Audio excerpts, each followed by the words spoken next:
Hello and welcome to another episode of DCU Daily, and we're back with another busy Monday of news.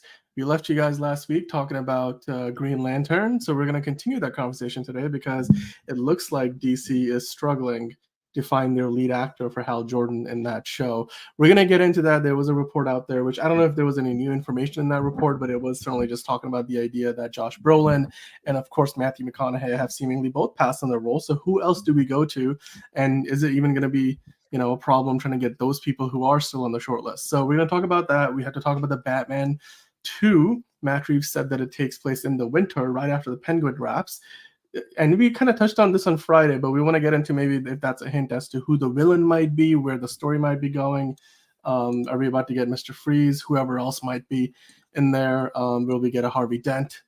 Of course, there's a new interview with James Gunn where he talks about whether Shazam 2 and how Hardcore was trying to, and her the crew from Peacemaker, how they were trying to recruit Shazam into the Justice Society. Does that make it into the DCU? Is it canon since those other characters are?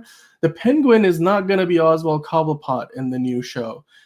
We're going to talk about what they changed his name to. John is very excited about that one. And then, of course, there's apparently still another Batman spin-off TV show in the works. Drew Goddard might be working on a new movie for DC Studios.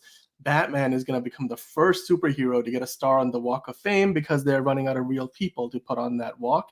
And, of course, we still have to talk about some news regarding Superman and Lois. That new season, the final season, is about to come out. We got a new first look at the show. And, of course, Zelda today is joining the show. Say hi, Zelda. Zelda, speak? Oh, okay, no speak. Well, maybe John, you can speak and speak on behalf of Zelda. I don't know about that. I don't know about that. But yeah, there's a lot to talk about, so let's get into it before it becomes like 3 a.m. It might be with how many rants I'm gonna fucking go on today, because there's a lot of rants that I have now. So Okay. We'll see. So let's get things started. The first thing I want to get into is Stephen Amell. So Stephen Amell, of course, you might remember him as the Green Arrow from the Arrowverse, Oliver Queen, the show that originated the entire cinematic universe on television, DC on TV, and it was one of the most prominent iterations of DC at the time. You of course had the DCEU running at the same time. So Stephen Amell was recently on this podcast with Chris Van Vliet. I feel like there's no L in the last name, but Chris Van Vliet, you might know him. He's interviews a lot of celebrities for movies and stuff. He's got his own podcast. He's a big wrestling fan. That's where I know him a lot. He does a lot of he doesn't wrestle, but he interviews a lot of wrestlers. And he was interviewing Stephen Amell. Stephen Amell is, of course, also a big wrestling fan.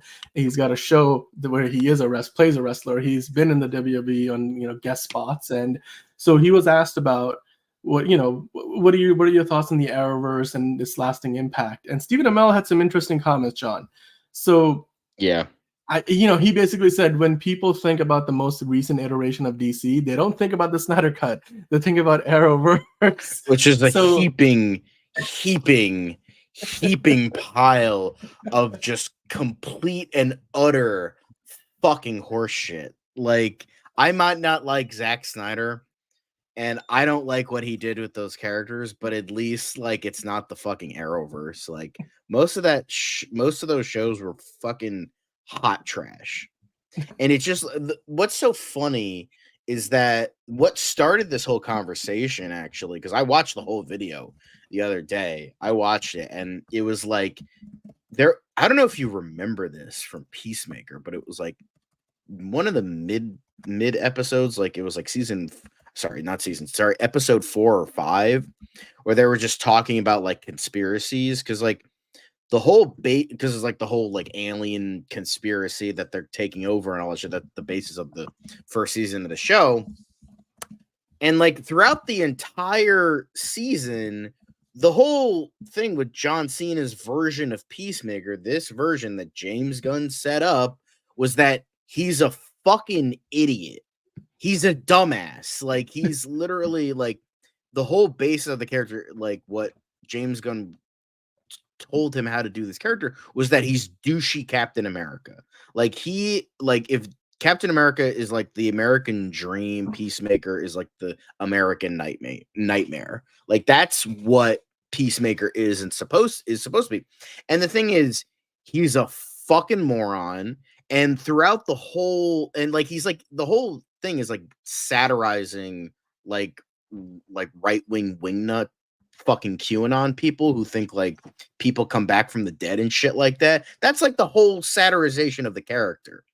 And so like in like episode 4 or 5, I don't remember what episode it was, but he was saying like, oh yeah, like I don't even remember what the specific, he said something about Green Arrow. Like he said something like Green Arrow eats his own shit or something like that. Something stupid. And like he's like, and the whole thing is like people are making fun of him because he's a moron. That's the whole point. He's like, I read it on Google. He's like, really? You're gonna base your entire argument? Yeah, of course. Google doesn't lie. Like that's like the whole joke of the fucking scene. And the whole basis of it is like people who know better are making fun of him for his stupid dumbass take.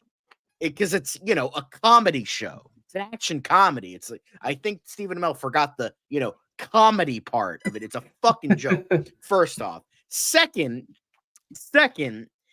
you do realize the character of Green Arrow existed for like 80 years before your sad sap of a fucking adaptation that was just Diet Batman to so many people exist. You do realize that he wasn't talking about your fucking shitty show, because God knows nobody fucking remembers your garbage ass fucking show anyway, because it sucked. But you know, you forget that part. Like you do realize Green Arrow, you know, he like 1940 something. I don't know when the character came out, but it was like 1945, whatever the fuck. You do realize the character existed before yours did, right? You do. I hope you realize that. Third, it's like the entire clip is literally Stephen Amell having a fucking meltdown over what is supposed to be a fucking joke. And he like goes on this whole rant about how like, oh yeah, fucking the Arrowverse was just such a fucking easy thing to make fun of. We were on the CW and all this other shit. It's like, you do realize CW also made good shows, right?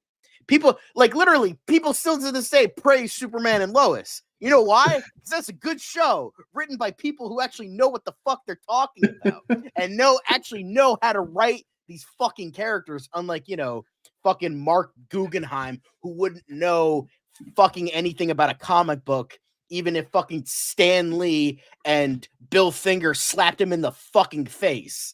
Like, first off, okay? So don't even fucking go there. And then he's like, he's just trying to like get like, I don't know, brownie fucking points.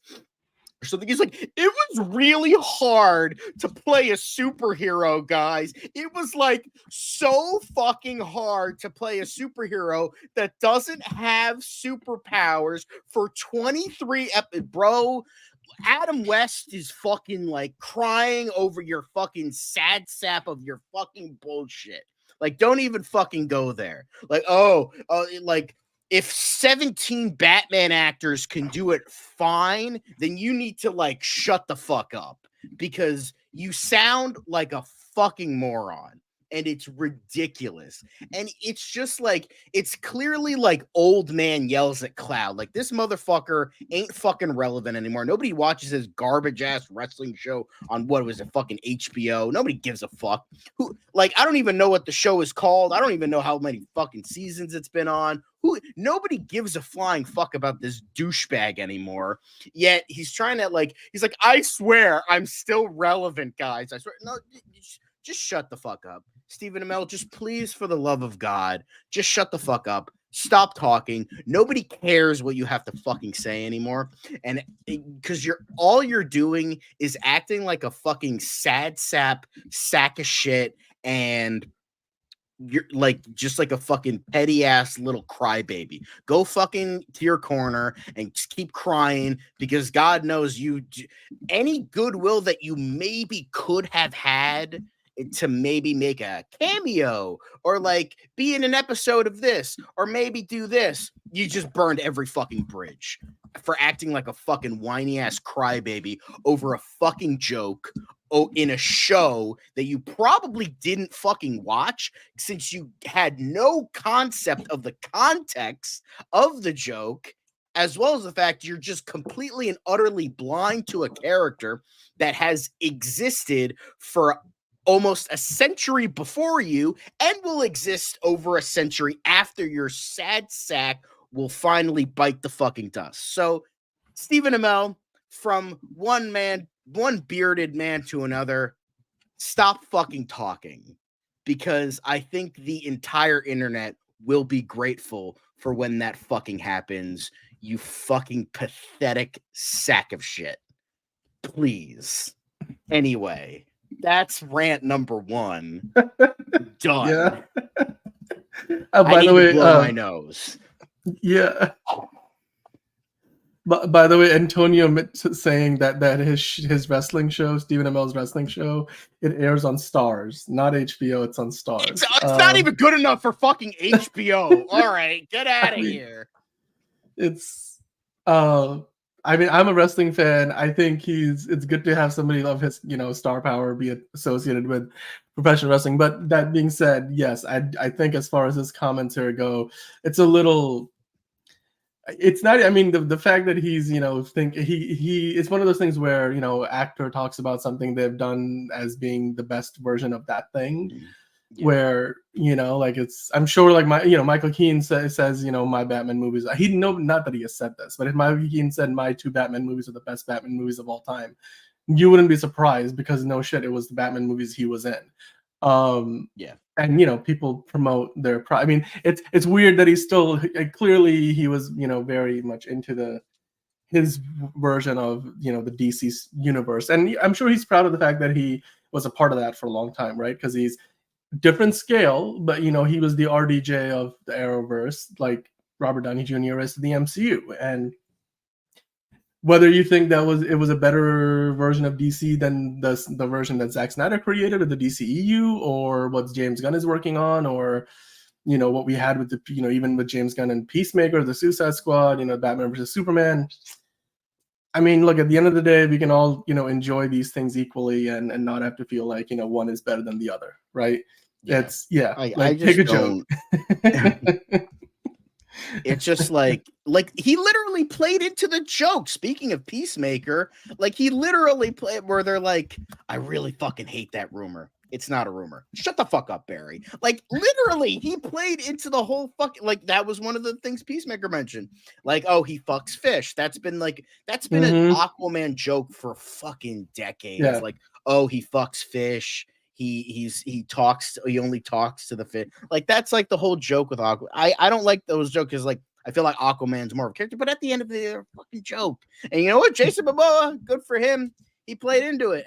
Or like how Ben Affleck at the beginning when he was first cast, where he was like making fun of like all the people that were like saying he would suck. It's like, he kind of, was kind of like saw it all in jest, and like you had all these people that are like, you know what, I'm no matter what, I'm gonna do this thing, and it just like it feels very like, in all seriousness, of course, it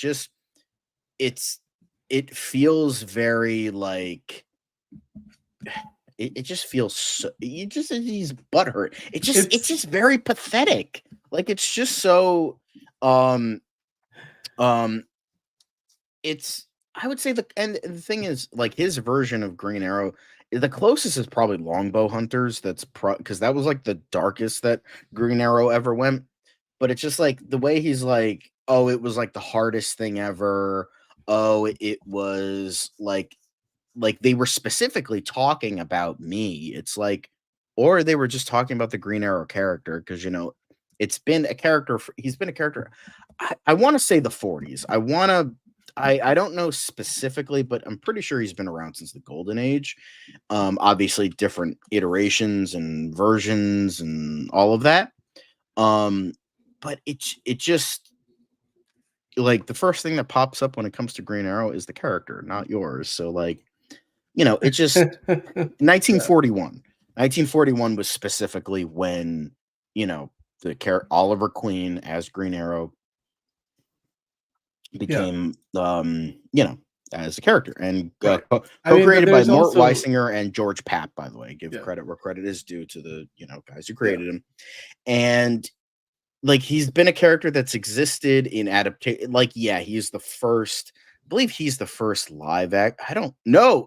Fucking Smallville. He's not even the first live action adaptation. Justin Hartley, who, say what you will about Smallville, and trust me, I have. It's a silly show. Don't get me wrong. It's a silly show, but yeah. Justin Hartley at least was more accurate to that, you know, to Oliver Queen as a character. And you know, I don't know. Well, It just feels so like it just feels so pathetic. Like well, I hate it. yeah. Just one more It's thing. Sorry, I know you keep trying to say. I'm okay. just one more thing. It's just like I hate how like on it like they think that one actor is the character. Like that's the thing I've hit. Like that was the thing I really didn't like when it came to. Unfortunate. I mean, this is a little bit more serious. I do apologize for getting into much more serious aspects, but when it came to Chadwick Boseman's death on for Black Panther, like I understand, like he was very important. He was very important to a lot of people. That version of the character was important because even though I don't really like that movie, he was still a great character. Like no matter what, like in terms of the movie that I saw, he was never bad in any movie that he appeared in. Like he was like even though he didn't appear in the best Marvel movies, he was always good in them. Boseman was a terrific actor. Yeah, God bless Chadwick him wherever he Boseman, is. great. But Yeah. the thing I didn't like was how Marvel treated it. Like I understand Wakanda Forever, from what I've heard, I haven't seen it. Like was very like it was a good tribute to him and you know the his iteration of character. It just the way Marvel talks about it is like, oh, we can never have another like T'Challa ever again. And it just felt like kind of weird in that way.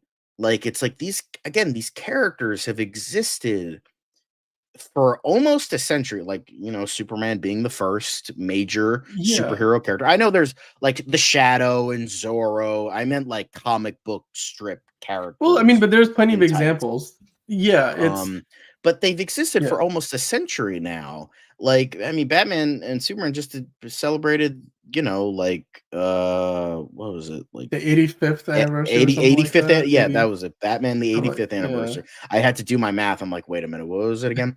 86, 85 years, almost a century. And it just I mean, there are, you know, very like important versions of the character that will like when you think of the character, you think of that. Like for many people, you have Christopher Reeve as Superman, you have Kevin Conroy as Batman, like you have Linda Carter as Wonder Woman, you have now technically you have Jason Momoa as Aquaman, that are like you know the big character. But the thing is, if you know society still exists 100 years from now, who knows, but mm, we can hope and pray. If it does, these characters will exist far after that, after the whole like Yeah. superhero movie craze Yeah. dies. Even if DC closes its doors tomorrow, which is becoming more likely by the day, these characters will exist forever. Like, and no matter what actor portrays them, they will exist for a long time. Yeah, there will be integral versions of those characters, but that will never be, you know, the be all and end all. And don't think you that after one thing that you have any right to say like, oh, this and that, like, oh, this version, that it's just like you're part of a history now. That's all actors who play superheroes will be. You are not the be all and end all. You are just part of a history, a great illustrious history depending on the character, but you're part of a history. Start fucking acting like it. That's all I have to say about that. He's just not. Yeah. Well, I mean, I think you guys in the chat, I mean, you guys are making some great points that, yeah, it's on many, if you went on many of points, like Stephen Amell, his comment is a little tone deaf in several ways. Yeah.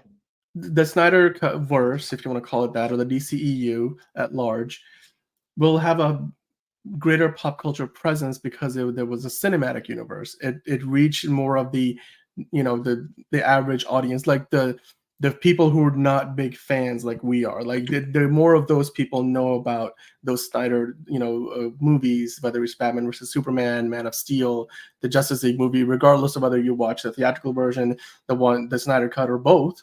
As well as all the other movies, the Wonder Woman movies, the Aquaman movie. It made $1 billion. A lot of people went to see a movie that made $1 billion, and you compare that to the Arrowverse. It has a lot of fans, but it's certainly not on the same scale. And yeah, I mean, a lot of people look back at that era of DC and look at it as it was up and down. They had some good things, they had some bad things. The Arrowverse had its good days and it had its bad days. I think, like, for example, Mostly like bad days.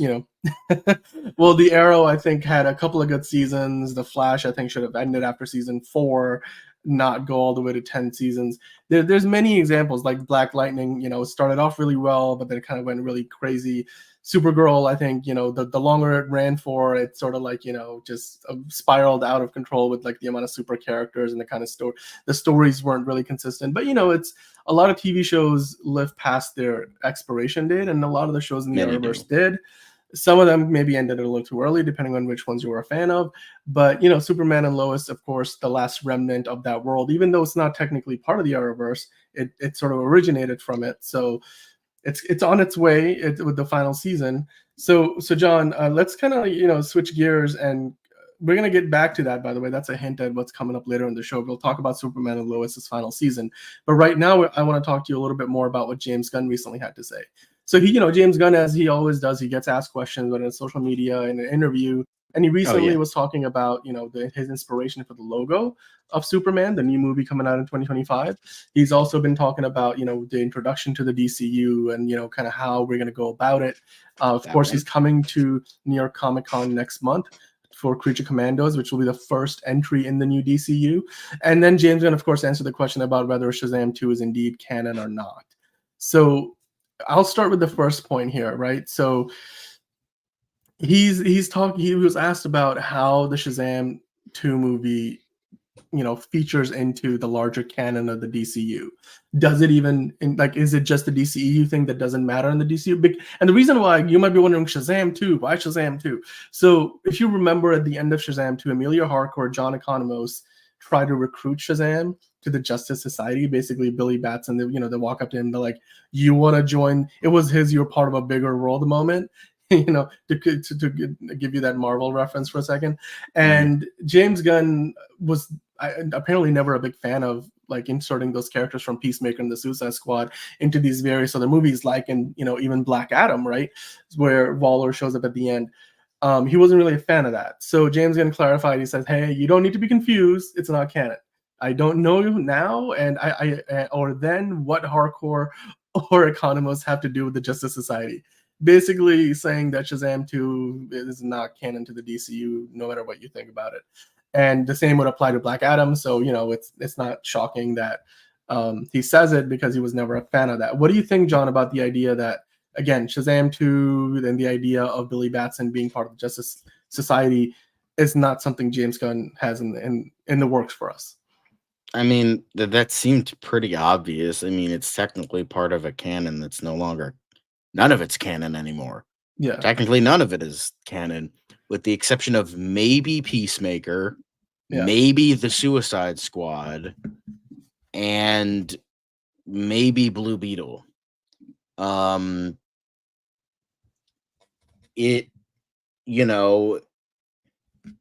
It's like the canon. We're unsure what the canon is right now, because it's a little awkward, but it's just like, technically it's a whole new canon. Technically none of it's canon, because it's the DCU. Sure, we have some characters, Amanda Waller, Jaime Reyes, and John Cena, as well as anybody associated with them. obviously those characters and then the supporting characters surrounding them, and some bits and pieces from the DCEU, pretty much just the projects that James Gunn worked on and Blue Beetle, and that's kind of it. So I think yeah, that makes sense. It's like I don't get why he had to say that. I mean, it seemed pretty obvious that we weren't going to see Zachary Levi as Captain Marvel ever again, because he wasn't one of the characters that James Gunn named as part of like the major characters that would carry over into the DCU, which is a shame because I do love Zachary Levi as Captain Marvel. He was a great Captain Marvel, and I would love to see him again, even if he kind of threw a bitch fit on Instagram, which a little not great. But he was upset that like his actually good movie was getting trashed for no fucking reason. But I just think I just feel like it's one of those like, yeah, of course, like why does this need to be said? But maybe people were just that confused, and it was nice for James Gunn to be like, yeah, no problem, man. It's just nope, not canon anymore.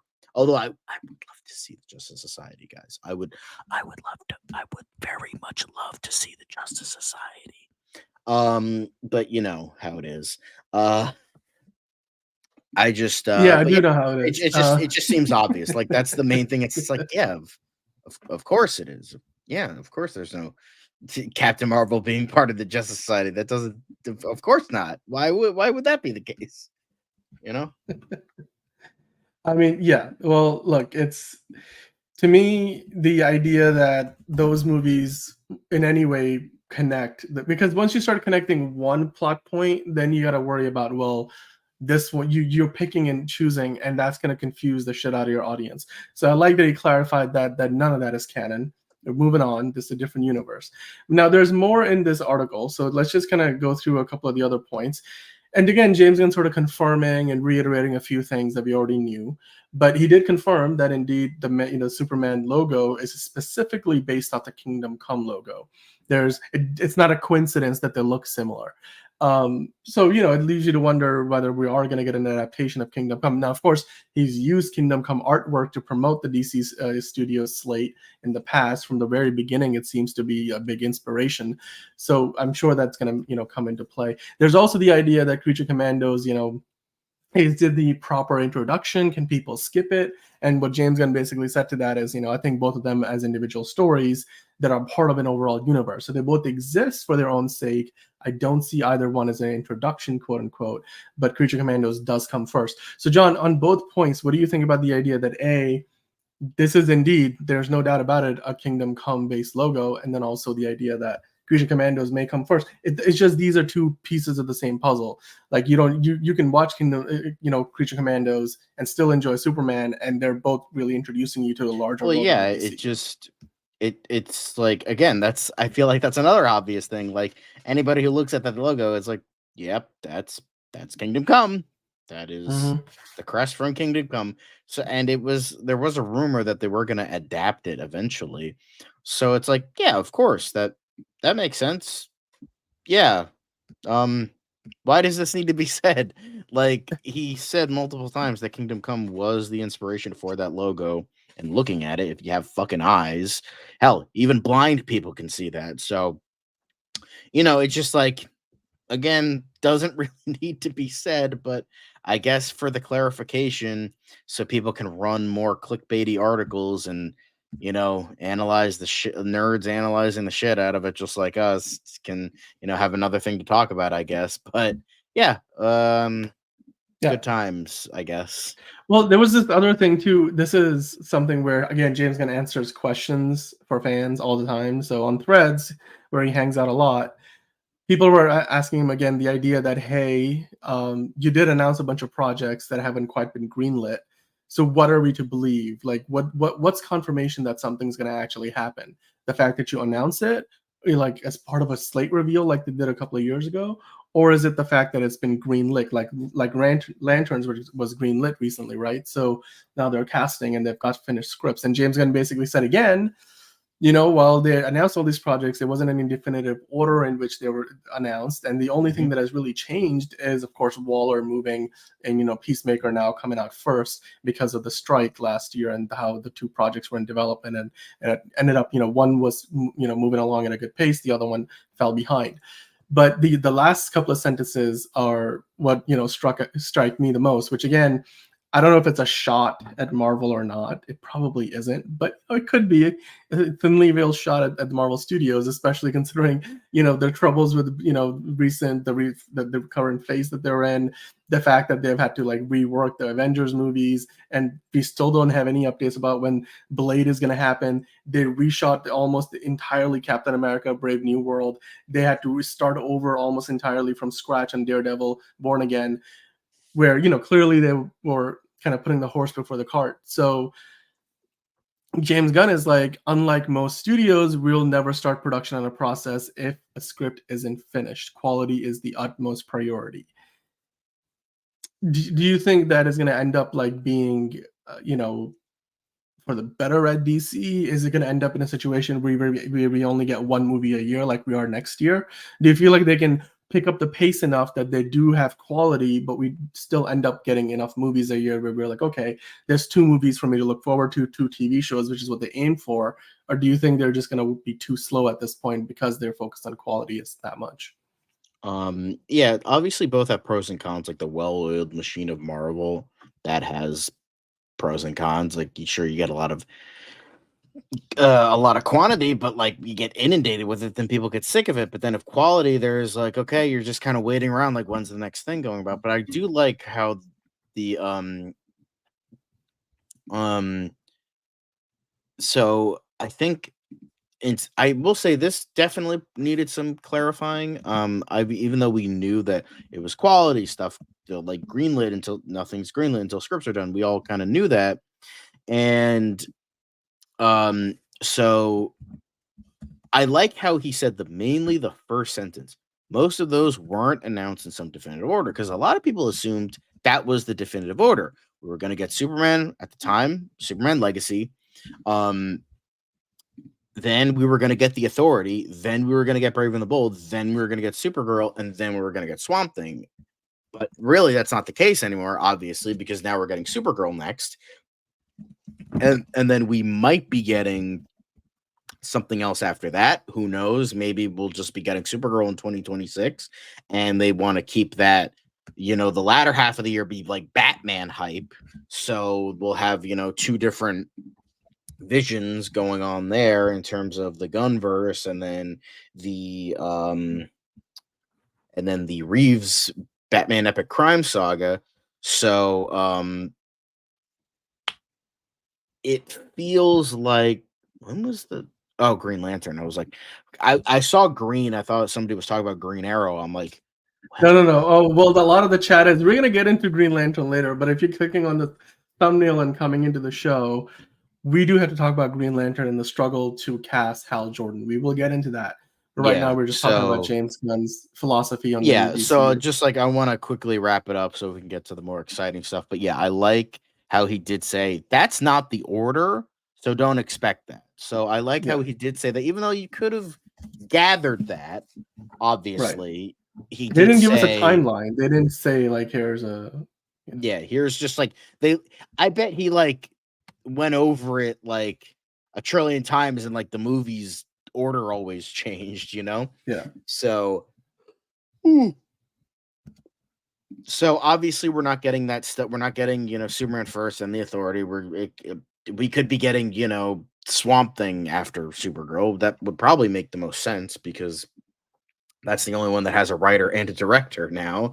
So, but who knows? We'll obviously see. But I like how James Gunn is like, in this day and age, he's like, superhero fatigue is something that needs to be addressed. It's just like, because the nonstop. But I don't think you should go too slow.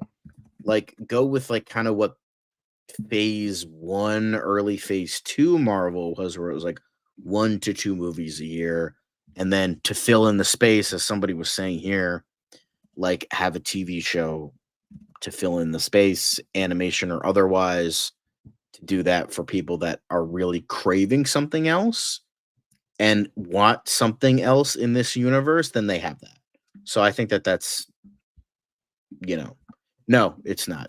Creature Commandos was like James Gunn has said multiple times that, that's gonna not set up. It's just like that's going to be the clear introduction of that universe. So Yeah.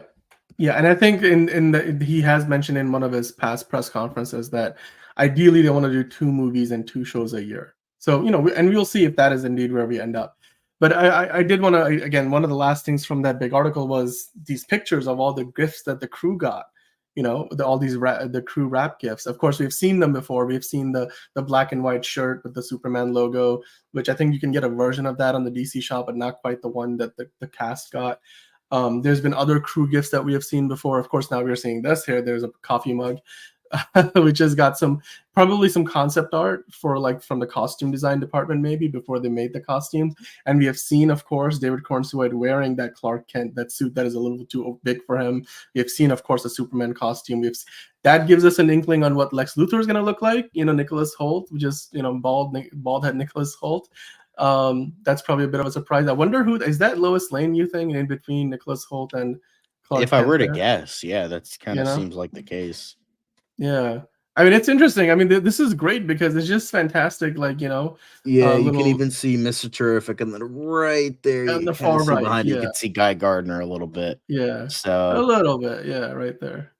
yeah. These are good reminders for the cast and crew who probably, who spent months of their lives on this project that, something I remember got it my by. mug. I can't wait to Yeah. get this mug because I already have this mug. So Yeah. glug. I don't have any. And then, of course, the bomber jacket, like that. I love this. I mean, fucking want that. I love a good bomber jacket. Not I'm gonna like, lie. you can like just remove the cast and crew and just write down Just sell Superman. everything, guys. People are gonna want all of this. All right. Sell everything. Capitalism. Okay. But this, look, that was the James Gunn interview and the stuff that he's been posting on social media, answering fan questions. Yep. Now we got to dive into the Penguin. So here comes, I think, John's rant number 2. Just warning you guys.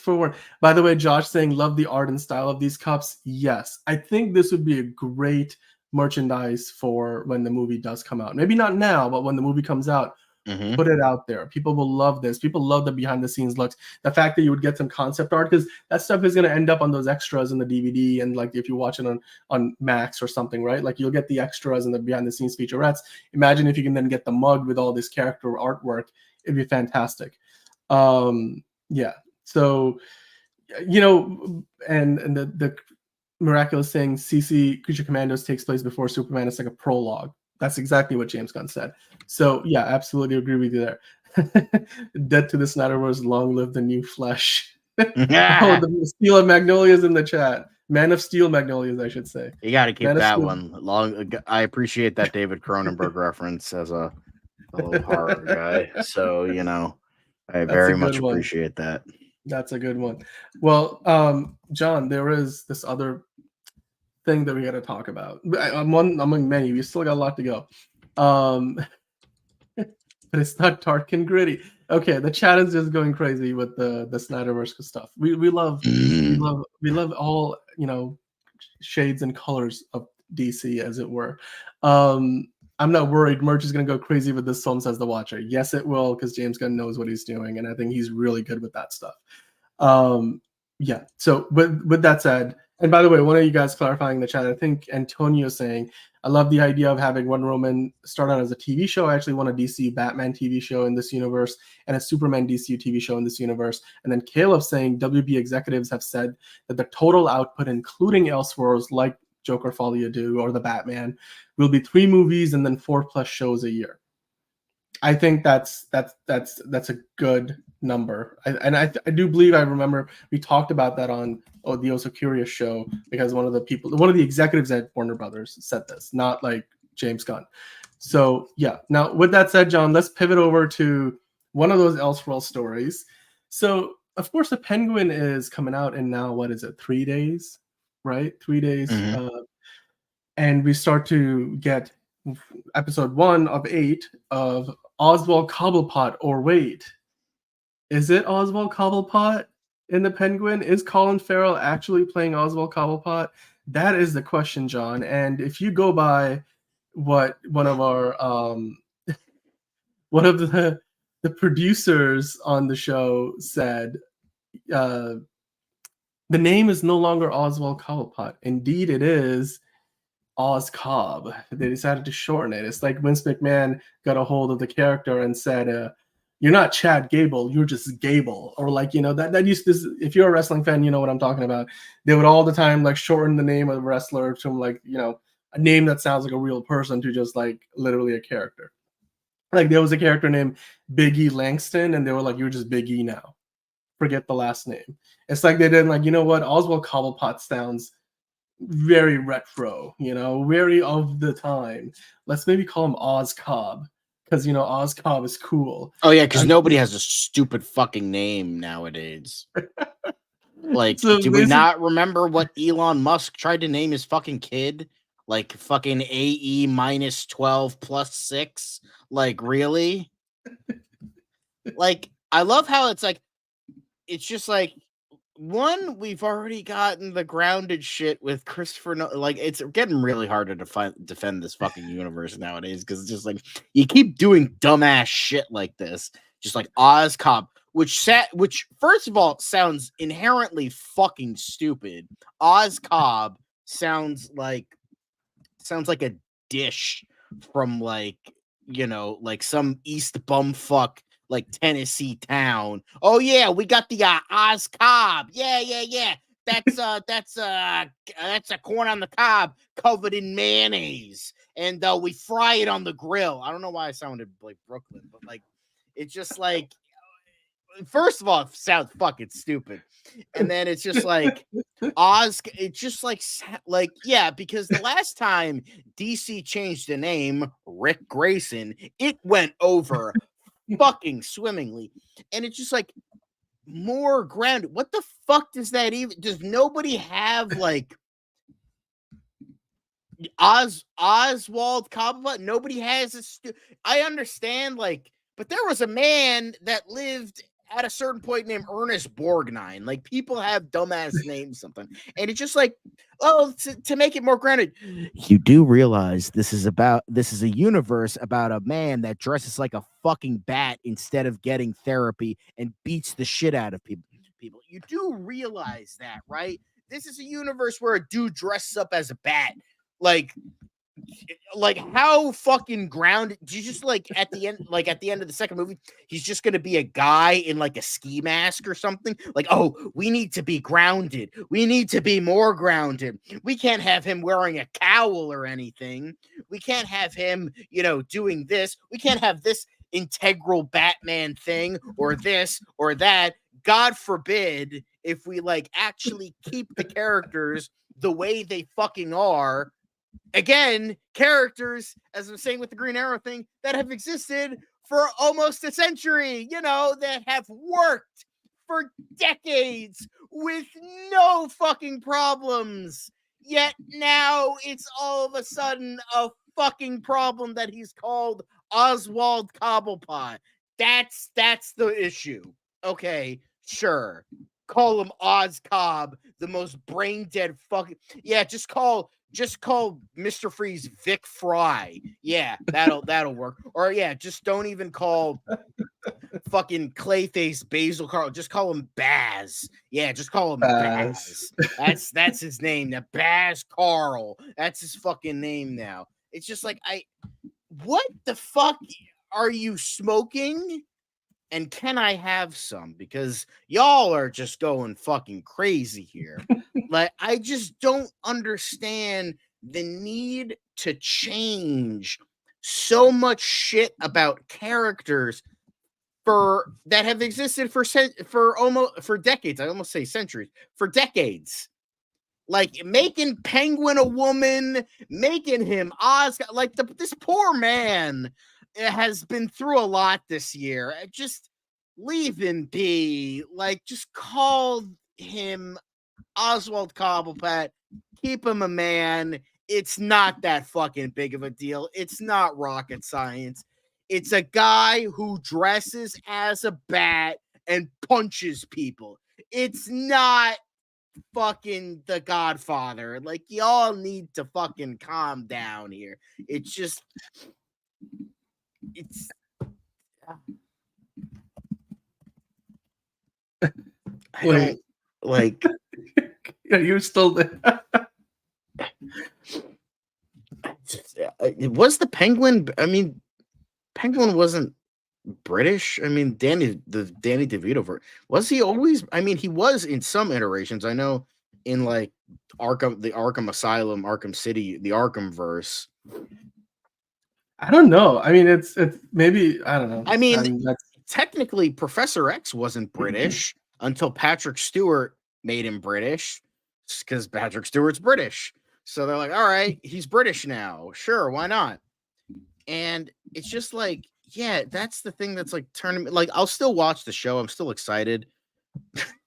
Ozzy Cobbler. Yeah. And yeah, it's just like, okay, if you don't like the things about these characters, here's an idea. Make a fucking new character. I know that's crazy in this IP driven Hollywood nowadays, but like, fucking make a new character. It's not that big of a deal. Like, I'm thinking like, man, it would be really cool to adapt these, but I'm like, you know what? Make your own, because then you don't have to deal with the fucking stuff that you apparently hate about this universe. Just fucking make your own. I understand it's hard because I mean we love Batman and we love like these characters. Just like it's just like for me, like it's just like oh, for a modern audience, audience. But Last I don't time get I it. fucking checked, nobody gave a flying fuck that his name was Oswald Cobblepot. Nobody. It's just like I want to see Batman punch him in the face. Why do you need to fucking change shit? I don't get it. Look, at the end of the day, like I'm not against the idea of changing a name. It's shortening certain things, but it's just what they did here specifically doesn't. By the way, Hugo Millie says the character itself is British, a character from Wealth. The entire point, he's doing a Sopranos in Gotham. Nothing is better together, and within the story, if it pays off. Yeah, but yeah, exactly like what Ray J said in the chat. At least keep Cobblepot, right? To me, it's just the name doesn't work. Like Oswald Cobblepot has a certain element of it sounds fantastical, and yet it sounds like it's from this world where you're already seeing some crazy characters. Like you've seen the Riddler, who, of course, in this world, like was somebody who had a whole cult following and tried to assassinate the mayor and to almost took the flooded the whole city. It was grounded. He was a serial killer and all that, but like still, I think Oswald Cobblepot is a name that you can do a lot more with. If there's more character to the name than Oz Cobb. I just simply think if they were like it's Oswald Cobblepot and that's what his driver's license says, and then people just call him Oz like they did in the movie and like they do clearly in this TV show if you watch the trailers, it works. Like just he's Oz. Like you when on the street, like it's people he meets, the people he has dinner with, and when he's at the house, like they just call him Oz. Like he goes by Oz. His name is Oswald, but he goes by Oz. But like then Cobblepot is a perfectly fine last name. Like, why do you need to be Oz Cobb?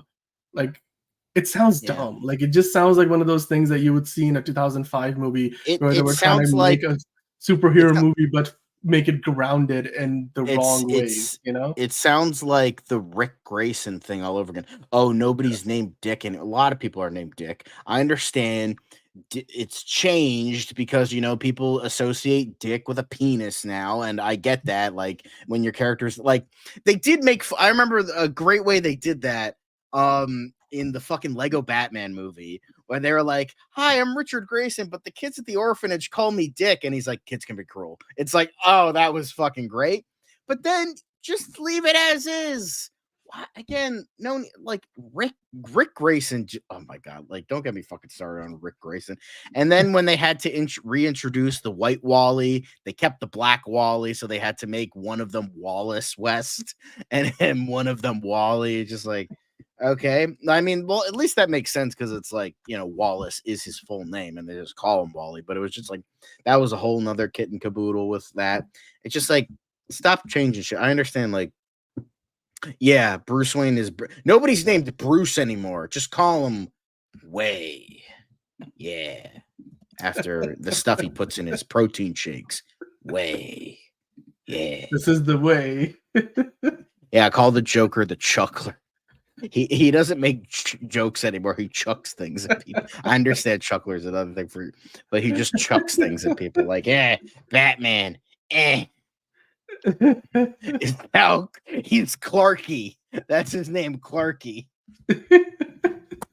Yeah, I love the the watcher saying, I love the groundedness of the Batman, but it's weird how obsessed Reeves is with it. The Batman is already extremely grounded. How much more do you need? That is a really good point. That's the thing where I was like, you know what? Like, I just think he's getting a little too obsessed with the idea I need to make him realistic and grounded. I'm like, Christopher Nolan made a multi-billion-dollar franchise out of a trilogy of movies across 12 years where you did not have any spin-offs, he did not do any world building. He just had a character of Batman where all he had to do is like, I'm not wearing hockey pads. Like, that's all it is. And like, people infinitely quote it like I just did to this day. And he did not need to interview and be like, I need to make him grounded. Like it needs to be grounded. I feel like he's focusing on the wrong, details in some ways. So David Banner. Okay, you guys are just coming up with all kinds of crazy ideas. Love all the ideas. But look, ultimately, this name change doesn't work. I don't care how you try to sell it to me. They better get back to call him an Oswald Cobblepot by the time we get to the next movie. But to be quite frank, at the end of the day, it might not matter much because by the time we get to the actual movie, I mean, or in fact, by the time, or not even by the time, most of the time we heard Penguin or somebody call him like it was Oz or Penguin, Oz or Penguin. We're not going to notice it, I feel like, in most scenes, and whether it's the Batman, Batman 2, or even in the Penguin. But the fact that we now know this, and the fact that there might be a scene where you see his driver's license and it's going to say Oz Cobb, it's just off-putting to me. It's like unnecessary. It's like sometimes when something does not need to be changed because it's fine the way it is, you just got to leave it the way it is. Like, don't fix, if it ain't broke, don't fix it. I get that's one thing, but also in this case, like you're focusing on the wrong details. But you know what? Let's continue the conversation, John. We still have a lot more news to get into. So there's another Batman spin-off series still in development, according to one of the producers of the Penguin. Speaking of the Penguin, of course, Matt Reeves' saga is going to continue because they were recently, this producer, I believe Dylan Clark, who's like the right-hand man to Matt Reeves in this universe. So here's the quote.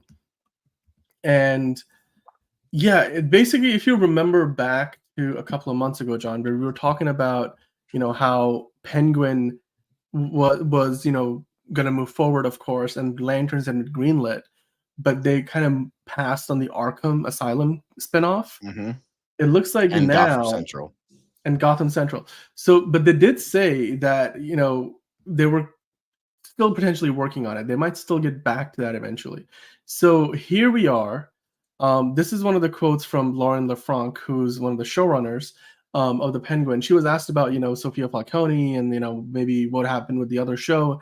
And she was saying like, hey, no, the story came from when what Lauren came up with as a backstory for Sophia Falcone, and really what was chosen, what was used was solely driven by what would tell Sophia's story. The character that you're meeting was actually formed through the crucible that is his experience in Arkham.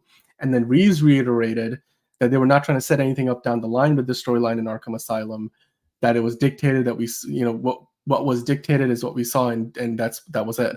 That was all that Lauren wanted to do within that space and what she did with it, meaning that the story of Sophia Falcone is going to sort of just exist within this movie, and that's it. But then, Dylan Clark comes along and says that, we're continuing to work on some stuff here. So there's a quote.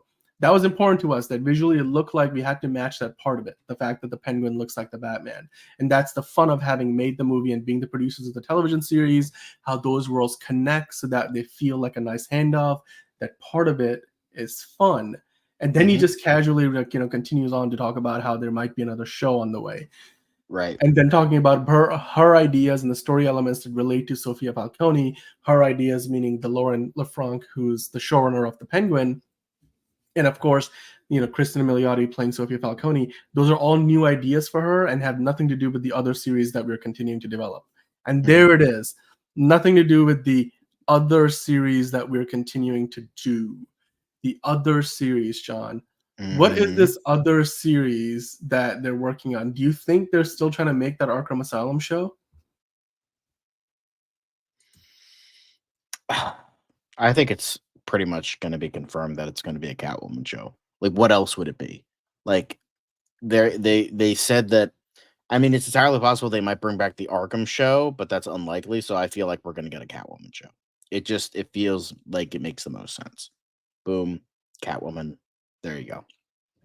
That's what. But also in that same conversation, he was asked about, where do you think you're going with this? Are we going to get a Harvey Dent in this universe?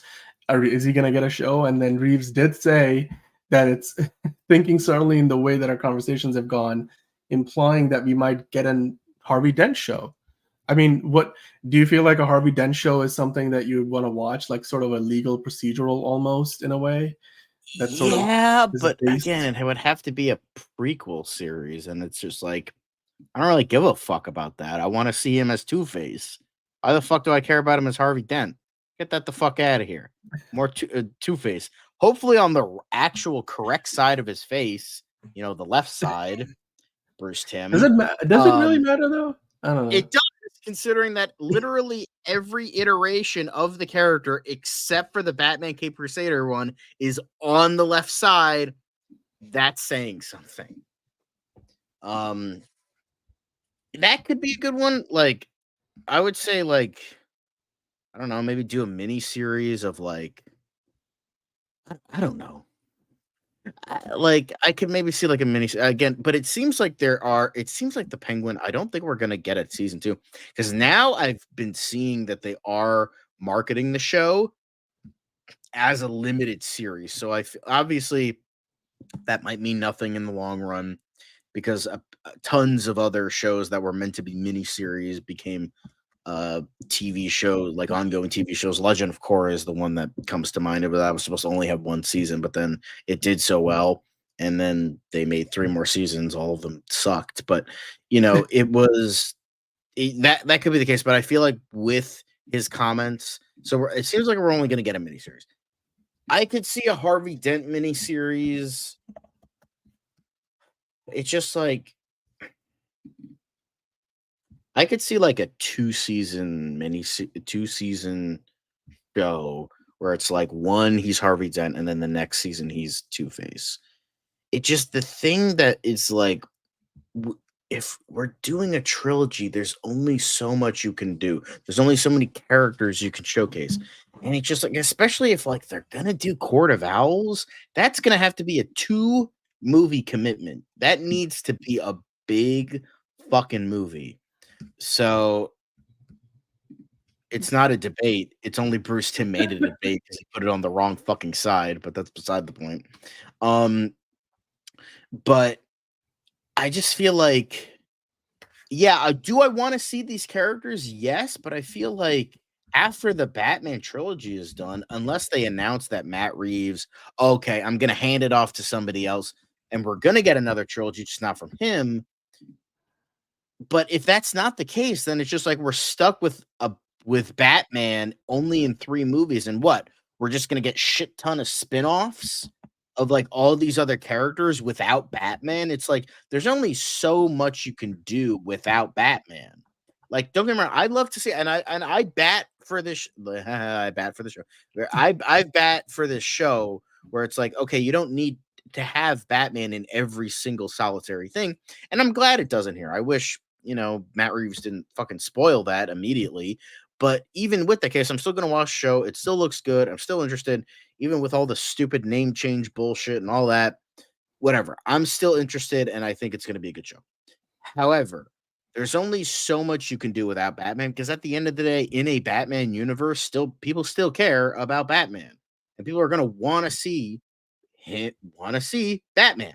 So it's just like, or you're just gonna have 3 movies, and then like, okay, we're gonna have 17 different TV shows with 17 different rogues about his rogue gallery, but without Batman. It's just like, I don't know, that just seems silly to me.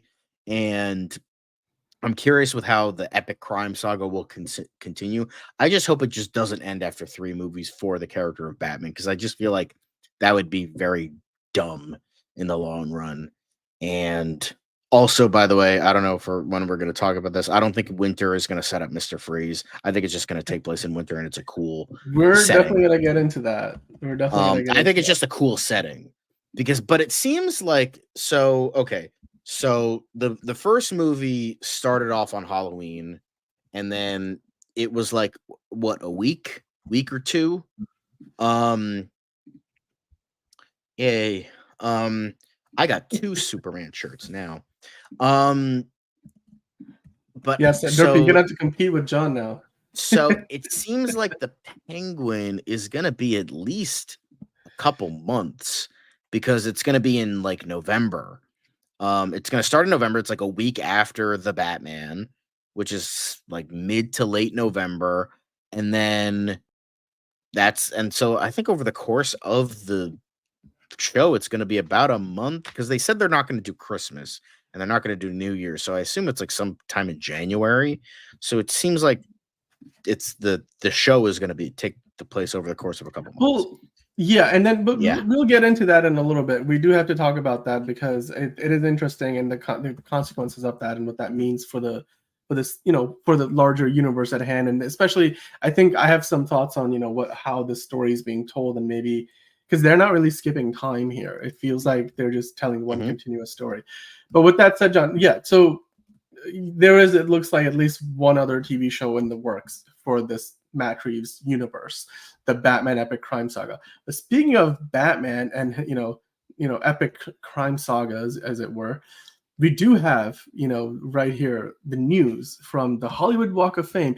If you guys have been to LA, if you haven't even been to LA, I'm sure you have heard of the famous Hollywood Walk of Fame. You can get your star on the Hollywood Walk of Fame, take a picture with it. People will forever remember you because every time they go by there, they'll see your name. And recently, of course, Tim Burton got his Hollywood star. Michael Keaton was there. Yes, sir. So, we have seen many people from the world of DC get their Hollywood Walk of Fame, a star on the Hollywood Walk of Fame. Mm-hmm. But now Batman is, as the headline says, is going to be honored as the very first superhero on the Hollywood Walk of Fame. It's a fictional character. It's not a real person. It's not like a Tim Burton or a Michael Keaton or, whoever. I mean, we had, I think Jon Favreau recently got his. Kevin Feige got his, Robert Downey Jr. I think he might have got, like, all these people from the world of comic books, because they occupy such a significant, huge, part of our pop culture today. It makes sense that these actors, these filmmakers get their star for their decades of achievement and work that they've done and to entertain us, essentially. But Batman is not a real person, right? It's a character. My question to you is, what do you think about this news? They're gonna stream this, by the way, on the walkoffame.com website. And then B, do you think this is they're just running out of real people and this is just a PR move? Like, what's the reason behind this? So what are your thoughts on this news? Yeah, PR move. That sounds like a good thing. Pretty much. Just like, yeah, Batman's cool. Give him a star. Sure, everyone gets a star. Like, pretty sure, like, at this point, you could just pay like $5 to the commission and be like, I want a star, and they're like, okay, cool. Because it's just like, I feel like every other fucking week, it's like, this person has a star, this person has a star, this person. It's like, bro, like, there's only so many homeless people that could sleep and piss on these fucking things. So why don't you just like calm the fuck down at least a little bit? Like, it was just like 2 days ago it was Ewan McGregor. Before that it was Billy D. Williams. Before that it was John Goodman. Before that it was Weird Al. It's like, just I mean, dude, by the way, this is the 2,790th star on this. Like, you have to walk past 2,789 other stars before you get to the star for Batman. By the way, Caleb's idea is fantastic. I hope they pay one of the Batman actors to show up pretending to be a drunk Bruce Wayne, saying Batman couldn't be here, so figured a Gotham celebrity should show up. Yeah, that should be George Clooney should show up to this. I want a drunk George Clooney, or pretending to be drunk, just shows up as Bruce Wayne. That's how this should work. I would love that. Does James Gunn have a star? By the way, Josh asking. I don't think James Gunn has a star. I don't think so. So I'm okay, sure so in a go to few the Hollywood years. Chamber of Commerce and just give them $5 because that's apparently all it takes nowadays. Yeah, Yeah. give them like $3 whole and they'll give you a star. I mean, I could probably go to the Chamber of Commerce and be like, "Yo, can I have a star?" Why? I don't know. You should. Here's You're the $10. star of DCU Daily. I think you deserve one, John. I think that Yeah, would be sure. a worthy addition.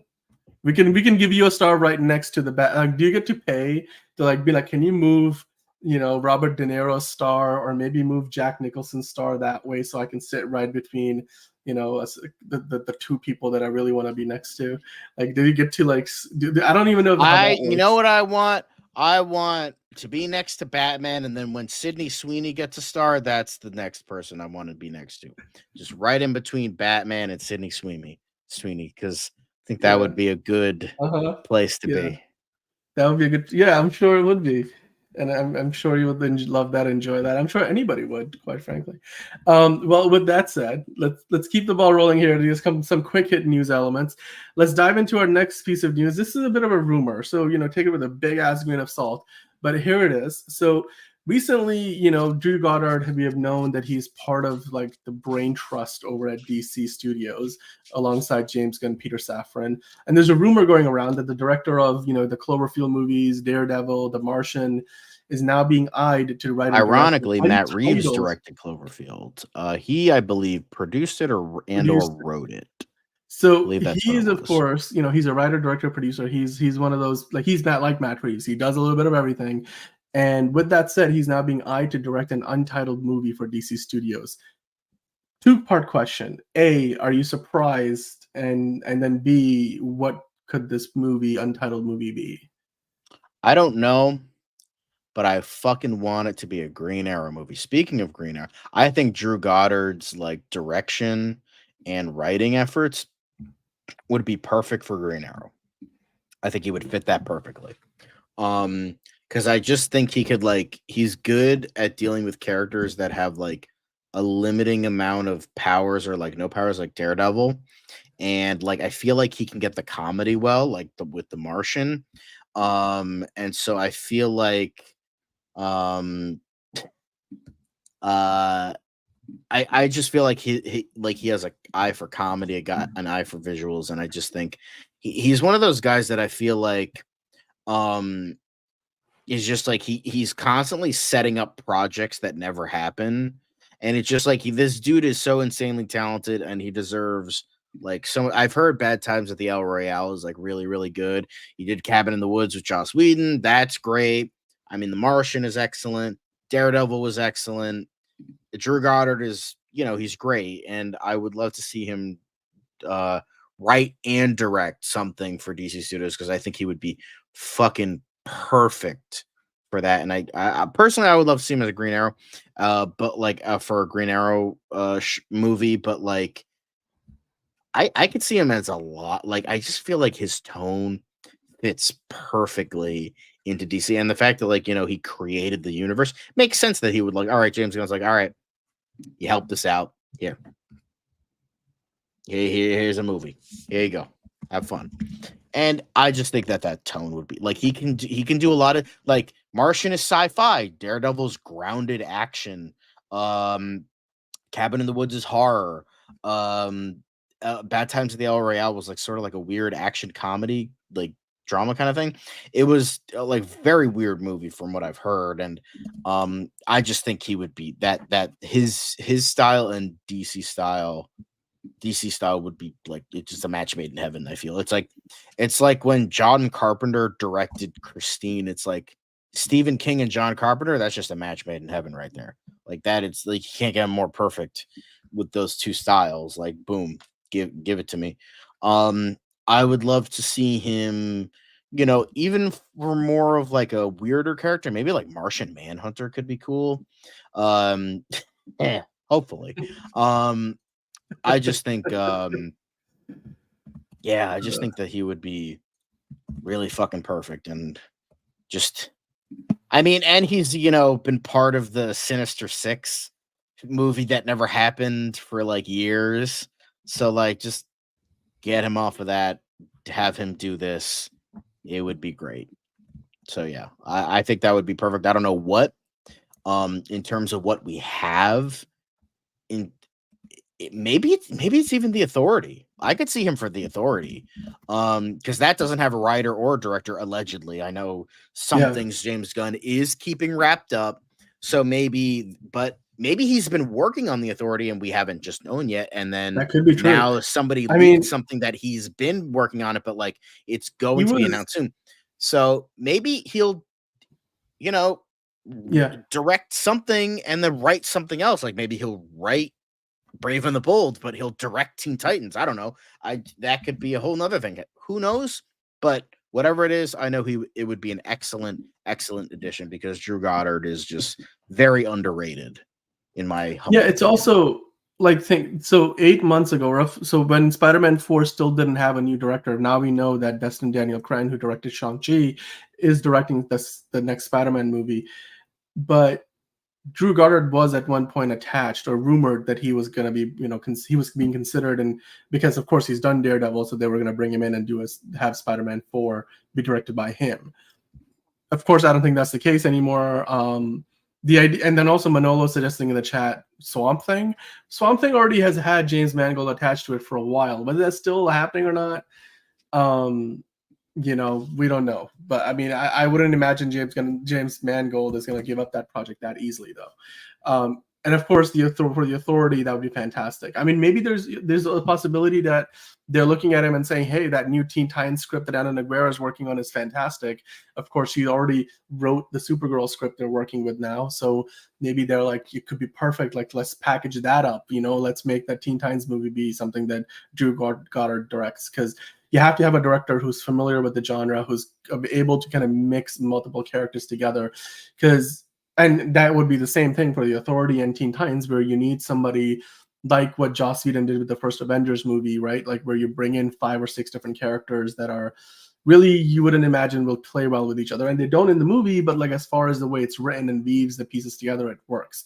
Of course, Joss Whedon and all his problems aside, that the first Avengers movie, you got to admit, was, a record-setting film that really set the benchmark for what we expect from superhero movies today, at least in terms of what they do at the box office, making the $1 billion that it did. The same year that The Dark Knight Rises made $1 billion. But the Watcher asking who was rumored for the Authority originally. I don't know if anybody has been really attached to that, because we don't even have really a script for that movie. Like, we don't even know who's writing a script for that movie. We just know we're going to get the Authority. We just don't know when or who is working on that film. So, but that said, I mean, guys, let us know in the comments down below. If you're watching this live, drop them in your live chat. If you're not watching this live, then go in the comments down below. Let us know if Drew Goddard were to direct a movie for the DC Studios brand. Would it be something that's part of the DCU? And if so, what would it be? Or do you think he's better suited to maybe do an Elseworlds project where he can really just exercise his creativity and just kind of create something that is separate and standalone to the larger DCU? But yeah, let us know in the comments what you think about that. Right now, John, we just have to get into another one of those topics, one of many today as we have been going through. So recently we got a new look at, Lex Luthor, the very gritty Lex Luthor, as Matt Reeves would say. And of course, Lois Lane, Bitsy Tulloch on the left there in the image for the final season of Superman and Lois. It definitely feels like a bit of a throwback, no? If you look at that computer monitor, is this one of those throwback sequences where they're going back in time? So I think they're going to be having a lot of flashback sequences this season. So yeah, I think that's just all it seems like, because I mean, it's been confirmed that he shaved his head, and this Lex Luthor is kind of like post-crisis Lex Luthor, where he where it was like John Byrne, where he still kind of had a full head of hair and all that. And it definitely seems they're going for more motorcycle rider than like Jeff Bezos knockoff, which I appreciate, because it's just like, I feel like they're like, that's too easy. Let's go give him a leather jacket, give him a cool beard. There we go. Honestly, I kind of like it. I like the look. I know a lot of people don't like it, but I'm just like, I'm super stoked for this season, and I hope it's not just one long season of dealing with Superman's death. I hope he does eventually come back. It's not just gonna and with him like still being dead, I just feel like that's kind of cheap. But I do think, and it looks like maybe I'm just looking at this wrong. It kind of looks like she has a bit of a baby bump here. Maybe they were like kind of teasing that like, oh, this is when she was pregnant. This was like almost 20 fucking years ago. So that's entirely the case. Could be. Could be. I mean, that's a good point. I didn't even notice that, but yeah, I think that's a good point. It looks like it. Maybe she's just wearing. Maybe it's just the shirt. Or maybe I don't want to like assume, but it seems like that's the case because this looks like a really young Lex Luthor. So I'm just really curious with like how many flashback sequences, what the main show is going to be, what the subplots are. I'm just super stoked. Yeah. So he might write it. He might not direct it though. He might focus directing on something else. But yeah, I'm stoked for this season, and I love this image. It looks really cool. Motorcycle rider Lex Luthor, Sons of Luthor instead of Sons of Anarchy. That's exactly what I was going to say. He looks like a Sons of Anarchy character, like literally. Yeah, he looks like Ron Perlman. Jesus Christ. Yeah, so give me that. I'll take that. I love it. I love this. I love this show so much. So I mean, it's going to be a fun final season where they're going to get to pay off a lot of story threads that they have been building up to. There's, of course, a few, cameos, or if you ask the creators of the show, a lot of cameos to talk about or to get into this. We know that, what's his name? Tom Cavanaugh is coming in from the Arrowverse, not playing one of his Arrowverse characters, but he's going to be directing an episode, and he's also going to have a cameo as a mystery character. So we'll get to see that. This show starts airing when? Do we have a date for this? October 7th. Okay, so dang, it's basically almost here. By the way, the Watcher suggesting, hell yeah, the Watcher suggesting Henry Cavill as Human Target. That'd be nice. I wouldn't mind that. I would not mind. People have been suggesting it. It's just the problem is the thing with Human Target is that he's supposed to be like an everyman character. Like he's supposed to be like a good disguise, someone who can like hide into like kind of like Kyle Reese in a way. Like if they made Human Target in the 80s, Michael Biehn would probably be the guy to play him. But he's supposed to be like a everyman, normal kind of little gruff guy.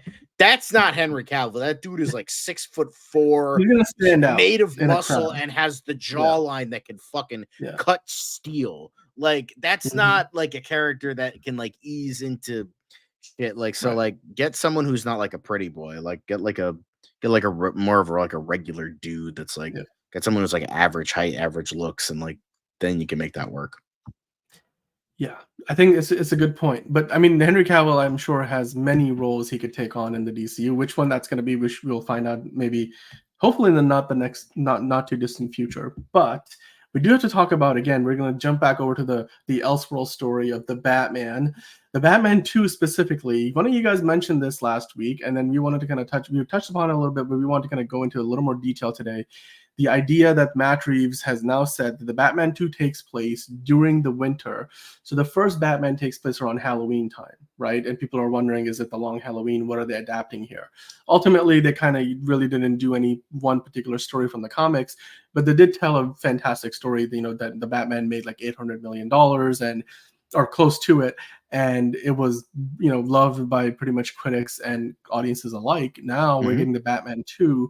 But if you follow the timeline of the first Batman, it takes place over the course of maybe a couple of weeks, if that. And then the Penguin picks up literally a week after the first Batman. So Gotham is still flooded from the end of the movie. And we know that one of the, I think Matt Reeves himself, he said that the Penguin story plays out over the next weeks that take you toward the end of the year. So from, let's say, November into December. So we don't play Christmas or next year's or New Year's, but we are getting there, meaning that this movie takes place probably somewhere between late November and mid-December. The Batman. I got a little confused on the quote. I thought it was like I thought they meant they were not going to do Christmas or New Year's at all. So it's going to take place after the fact. So, so I got a little confused there, but I think it'd be a fucking cool ass setting. I don't think this means that like, oh, we're getting Mr. Freeze. I think that would just be too easy. Why not though? Like, wouldn't that be fun? I just like it would be too fucking easy. And clearly, Mr. Grounded, realistic motherfucker doesn't want to do like something as fantastical as Mr. Freeze. So we'll see. They're probably just gonna get another fucking serial killer because that's the only thing that Matt Reeves can do apparently. So yeah, I just eh. I don't know about that, but I'm excited for this setting. Like it's definitely a cool setting. So Enthusiasm aside, Mr. Grounded, Oz Cobb. Wow, okay. You just reactivated that whole conversation. corn on I mean, corn on the cob, corn on the Zod, cob, Oz on the corn cob. on the Oz Cobb. Dude, but I will say though, we haven't really gotten a Batman movie that firmly takes place in wintertime since Batman Batman Returns. Returns, right? I mean, even though The Dark Knight Rises, the third act takes place in wintertime, but it doesn't affect most of the movie's plot. You get that, the frozen bridge where they walk onto the ice, and then Batman shows up, takes out the bad guys, and then they of course throw up the burning logo on the bridge, and then the final fight sequence has some snow and stuff, but it wasn't really something that was there for the entirety of the film. And then particularly with what they did with the first movie, I mean, let's just say for the sake of conversation, do you think Mr. Freeze could work in this grounded universe? Could they make him into a character that a lot of people can be like, yes, you know what, this Mr. Freeze isn't Arnold Schwarzenegger and not like throwing out puns like, allow me to break the ice, or like do you think we can get a realistic I Mr. think so. Freeze? It's just like I feel like we're just gonna. I feel like because Matt Reeves just wants everything grounded and fucking realistic, that I just feel like we're gonna get just Mr. Freeze is just the name of a serial killer who just so happens to kill people in the winter, and like they put, I don't know, that he puts the bodies in a freezer or something. I don't fucking know. Like that's his calling card. Like I feel like that's what Matt Reeves like every fucking Batman villain now is just gonna be a serial killer. Like Serial it's just like, killer. oh, they're gonna take like these well-known great villains, just make him serial killers because it's like Matt Reeves is like, let's not have anything fantastical in a comic book movie. God fucking forbid. So let's just do realistic shit. Yeah, Mr. Freeze. That's just what the newspapers called. Oh, look, the new serial killer in town. He puts bodies in a freezer. We'll call him Mr. It's like we're having J. Jonah. I call him Mr. Freeze. Get me pictures of Mr. Freeze now. And it's just like, that's what it's all gonna fucking be now. Yeah. He struggles to put them in the freezer. God. Josh saying Matt Reeves is being lazy with his picks. I mean, look, we don't know. Like, the Matt Reeves has not said that Mr. Freeze is going to be the character, right? In the next, he's not going to be the villain. I mean, he's not told us who is going to be the villain. I don't even know if he knows. They're still working on the script for all we know.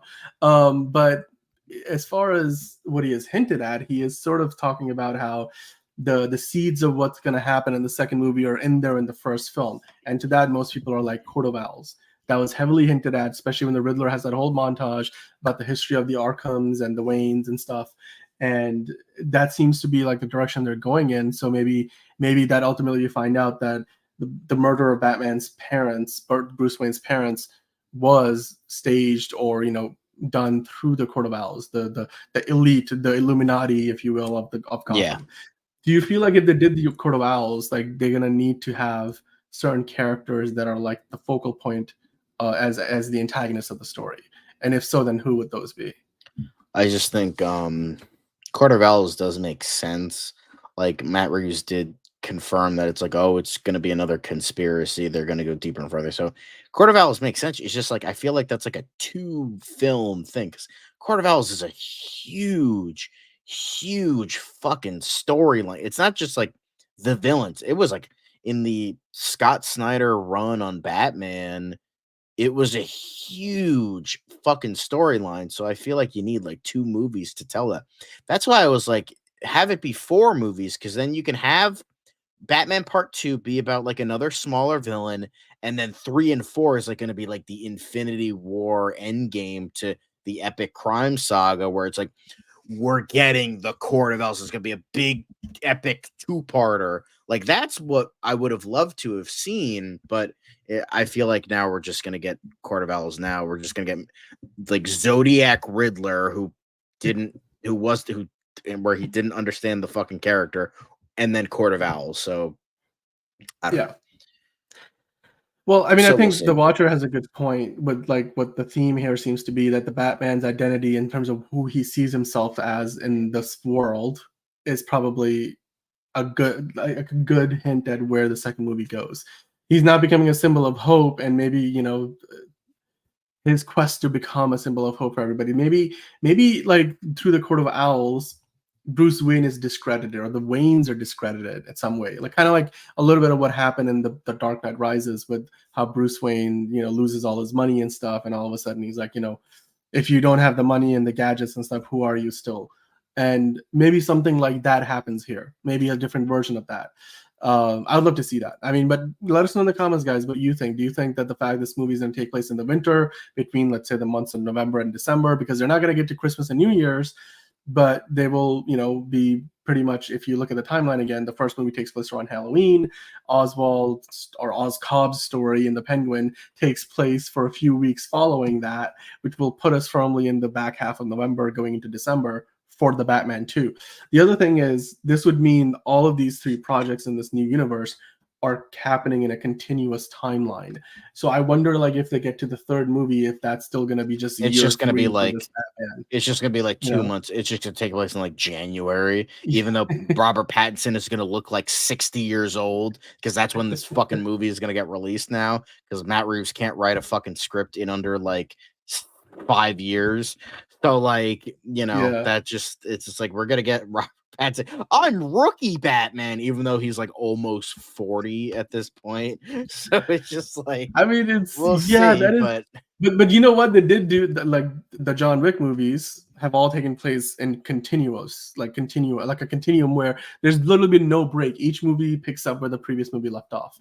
So it's not like it hasn't been done before. I feel like if you go that direction, it's possible, but not at the pace at which they're, right, making these movies. Because those John Wick movies, they're pumping those out. Even the fifth one, it might be out before the next Batman movie. Who knows? It might be out before the spin-off Ballerina at this fucking point.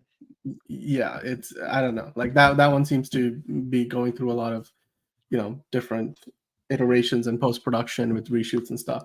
But you know what? Trey Daniels in the chat, and he wants to talk about the Green Lantern saga, as it were. So let's move on from the Batman epic crime saga, and let's talk about the Green Lantern. So we've been following this story now for weeks. And there's a report now. It's not really so much of a report as it is a summary, but then it does kind of, reiterate a lot of what we have known, but it does pose a good question. DC Studios is struggling to cast Hal Jordan right now, because as far as we know, there were 5 people on a short list. And of those 5 people, Josh Brolin was the number 1. Matthew McConaughey was on there, not the number 2, but he was one of the big names. Both of those guys have in one way or another said no. Like Matthew McConaughey doesn't seem interested. Josh Brolin has denied that he's basically passed on the role. And now we're at a point where we have to decide between, are we going to get not Glenn Powell? Are we going to get Chris Pine? Sorry, I looked at Trey Daniels' comment. I think he's got Glenn Powell as Hal Jordan, but Chris Pine, Timothy Olyphant, or are we going to get Ewan McGregor? I mean, between those 3, I feel like you have 3 good options. That none of those 3, actors are like home runs. Like you can't. I think there's a path where we can see you offer them the role and they take it, right? Because Ewan McGregor has done the superhero thing before. He's done the franchise stuff. He's clearly willing to do it, but he's also like, pivoting his career to doing more prestige stuff. And Chris Pine seems to be doing the same thing. He has done the franchises. He wants to, add a few more awards to his trophy cabinet right now. Timothy Olyphant seems to be the only person who you're thinking hasn't had that big franchise break.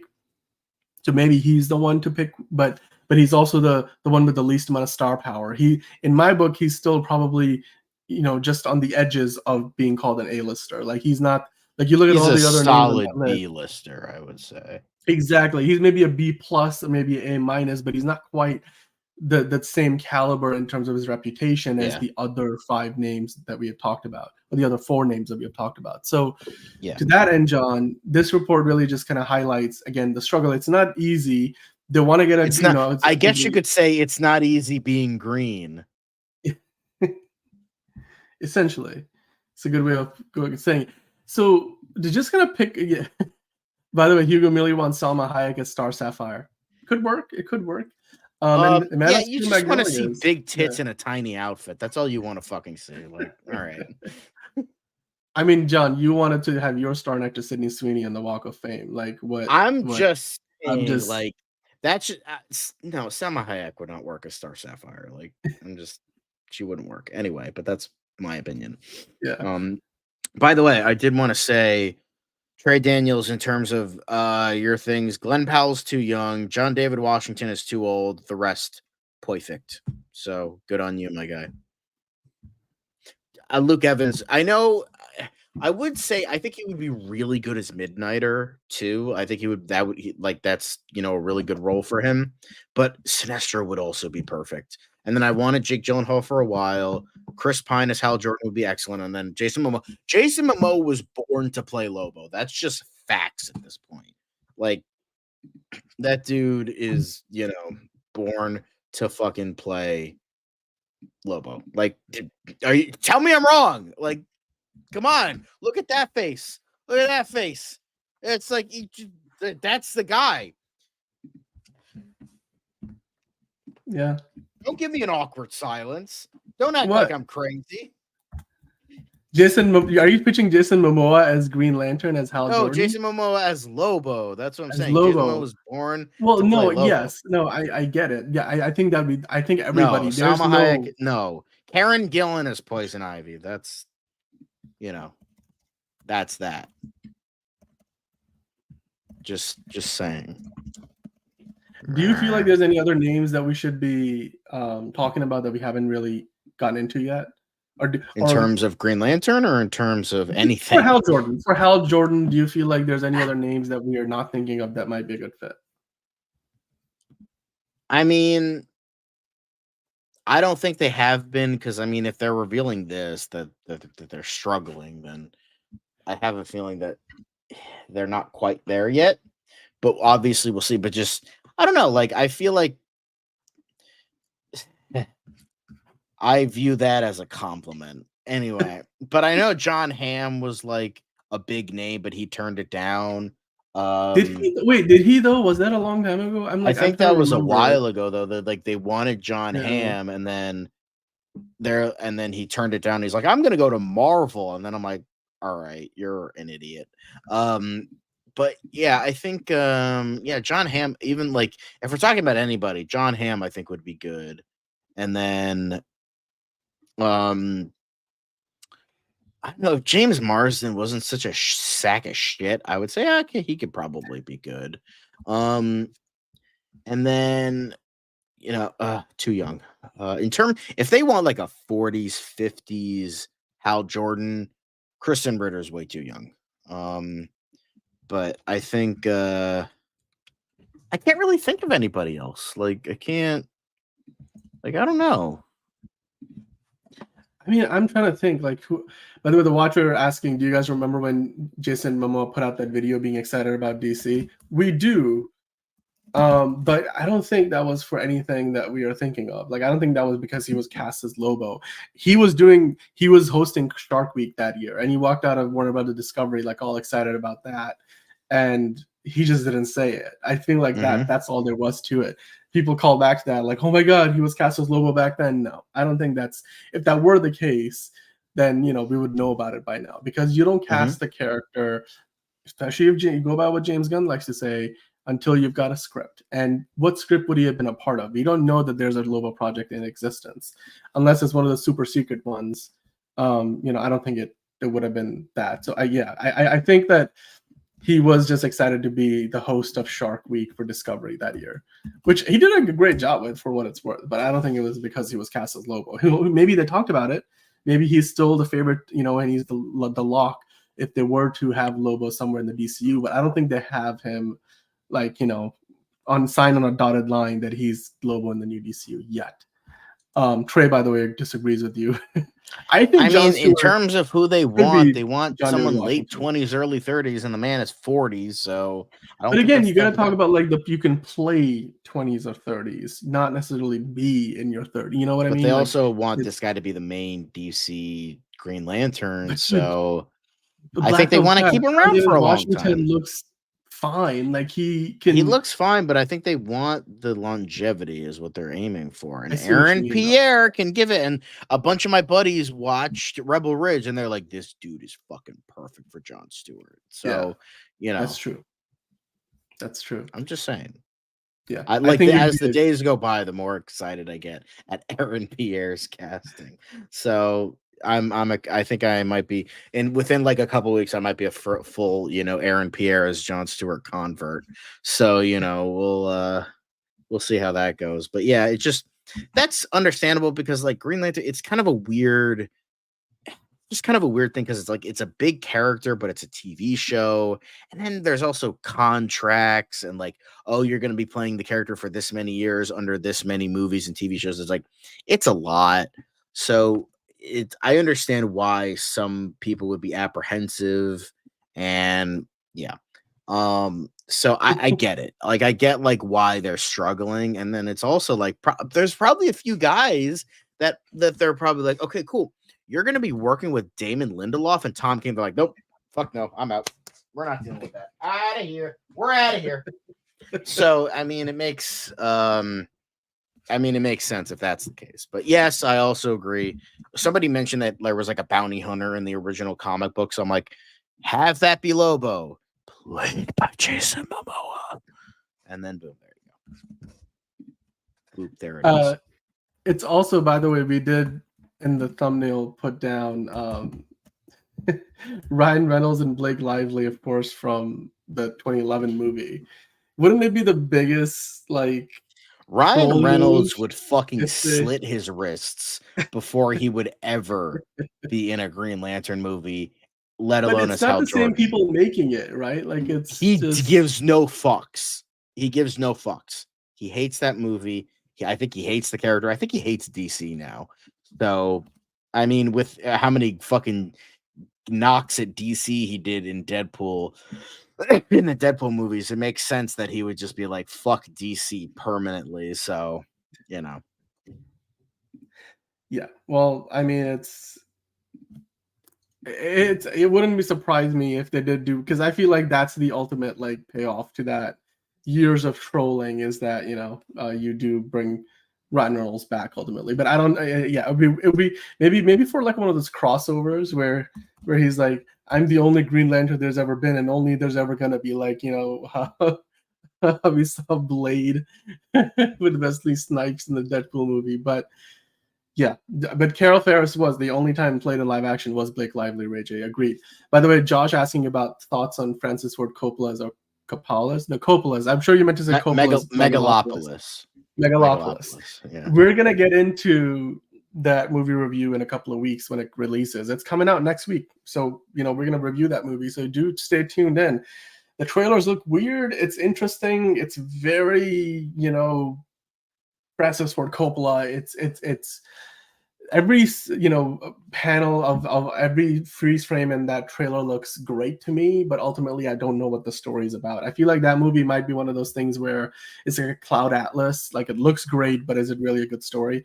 So we'll see when the movie comes out. Of course, it is Francis Ford Coppola, one of the best to ever do it. Antonio, of course, charming, and you've been chiming in, I should say. You've been watching you already got you. I already got you. I got you. So I got you. I saw that. I'm like, I gotta copy paste this. Congratulations to Ryan Reynolds on his success. But he is an egomaniac, his damn self. I mean, especially if the fucking things are true about Blake Lively, him and Blake Lively taking over the It Ends With Us, whatever the fuck that's called. So yeah, it seems like that's the case. That's why I'm like almost full Chris Pratt converse, because it just feels like he's Ryan Reynolds, but better at this point because he actually has range, unlike Ryan Reynolds. So, Yeah. Well, what is this rumor that the Watcher's talking about? I mean, I've never heard that before, but I'd be open to seeing that because I think that sounds fucking awesome. That would be great. That would be great. It's totally not going to happen because it seems like it's very much a rumor. But Facts, Buster. Facts. It's just like I get why he's angry because he was like brutally fucking abused on that set. But at this point, it's been over a decade. Listen to Elsa. Let it go. Let it go. Let it fucking go, man. I agree. Oh yeah, firing the first director from Deadpool 1. I'm not gonna get to the stuff with his wife. Again, nothing to do with that. Okay. Yes, Antonio. I mean, Ryan Reynolds has pull. He's earned his star power.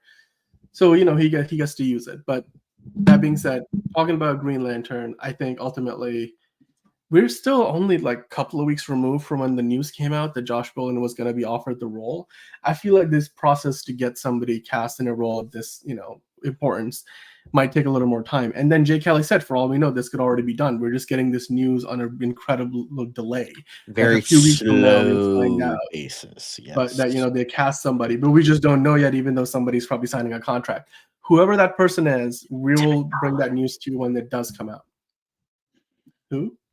Timothy Oliphant. Timothy Oliphant. Or Chris Pine. Going off on Ryan Reynolds in the chat. Yeah, I mean, look, I would love to see. Or, I mean, guys, there was that Judd Plato Green Lantern movie that almost happened with Jack Black. Mm-hmm. I'm just saying, I look pretty good with this ring right now. I'm just saying, like, if you want to bring Judd Plato back, I'm your man. Jack Black is busy with that god awful Minecraft movie, so I'm like, I look pretty good. I'm just saying, like, just like imagine me in like a green shirt and just be like, yeah. I'm just saying, if you want to. There you go. There's your pitch. If you want to bring back Judd Plato, call me. Perfect. Well, and on that bombshell, Chris Pratt. Thank you, Josh. Chris Pratt could play everybody in the DCU. Let's just have It'll be Chris Pratt's DCU. It'll be Chris Pratt and Henry Cavill plays every hero. Everybody. Dan Stevens plays every villain. And plays every villain. Plays every villain. And then according to Ray J, Salma Hayek plays every female character. Or according to you, maybe Sydney Sweeney plays every female character. I wouldn't mind that. You wouldn't mind. I wouldn't mind that at all. Okay. And on that note, I think it's time for us to wrap up today's show. We will get into a lot more news and anything else that comes out, whether it's James Gunn talking about, the DCU, Superman, Peacemaker Season 2. Of course, Matt Reeves seems to be doing new interviews every day. The hype machine behind the Penguin is in full swing. Even if he sounds like a complete fucking idiot, but that's beside the point. Yeah, I think it's one of those things where you watch the movie and it's great, but you don't necessarily agree with every idea that he's got, which does have some people worried for the future of that franchise. But we'll see. We'll see what the Penguin looks like. People seem to love it so far. At least the critics and people who have seen the show seem to love it. It's got a high Rotten Tomatoes rating. I think it's like 92 or 93, which is even higher than the Batman. So it's certified fresh. So we're going to review the Penguins season premiere or the series premiere, if it's indeed a limited series, this Thursday. But tomorrow we're back. Thursday, guys. Fucking 8 on Max, on HBO, 9 o'clock, guys. Fucking remember, write it on your fucking calendar. Fucking write it down so you remember, and then we'll tell you all about it. And it's gonna be spoiler heavy. So fucking watch it and then check back into us. Hell yeah. Thank you. Exactly. Gang. If you guys, Buster Barnes, you seem to have joined late. If you want to watch that rant, or if any of you guys who joined late, head on back, Be Kind Rewind, and check out that rant from John, because Stephen Amell had a few choice words about what he thinks about the Arrowverse, the Snyderverse, or even the DCU as a whole. Hey, Caleb Richardson recommended Rhett from Rhett and Link, so we'll see. Yeah, there's some really, you guys have all the good shit. And Buster Barnes saying not really a fan of the Pine casting. He was already Steve Trevor. That would look quite similar, and was already a pilot. LOL, it wouldn't be terrible, but would rather avoid it. All right, good That's point. Fair. I can see why. It's fair. Timothy Oliphant would be great. Would be great. James We're going to continue this. We're going to continue this conversation tomorrow. We have the Also Curious show tomorrow at 10 p.m. Eastern. We're back with lots more from the world of DC. We're going to do an MCU weekly segment talking about what's going on in the world of Marvel for a bit. We, of course, have to review the movies from over the weekend. Speak No Evil with James McAvoy. You know, people seem to love it. It came out on Friday the 13th, so a great time for the horror thriller film. We're going to talk about that. We're going to talk about The Killer's Game, the Batista movie that seemed to just, crash and burn, dead on arrival, DOA, as a lot of people would call it. And of course, we have to talk about the Emmys and how Shogun just broke the record for the total number of Emmys won by a show in a single year with 18. That's 4 more than Game of Thrones ever did, which was the previous record. So we will get into that and so much more. And as always, of course, we'll be talking about DC a lot tomorrow. So Angelina will be on the show.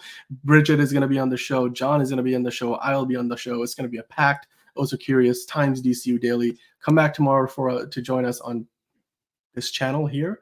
And if you haven't already, hit the subscribe button, hit the like button if you haven't already. Guys, you're watching and not hitting the like button. That really, really helps us out. It's a free click for you, and it really helps us out. And if you haven't, hit the notification bell. What are you doing? If you want to know when we go live, then hit the notification bell. And that way you know when we have the new show, the new live, whether it's live or a new video that goes up. We will pay tribute to James Earl Jones tomorrow as well. Of course, the Emmys did that over the weekend. The tributes are coming in from all over the world. And so we're going to, give our 2 cents into that as well, because James Earl Jones, of course, the voice of Darth Vader, Mufasa, tons of other iconic roles that he has done. I wish he was a bigger part of DC history too, but we're going to get into that and so much more on tomorrow's show. Until then, guys, have a great day, great rest of your evening, and we'll see you back here on tomorrow on another episode of DCU Daily.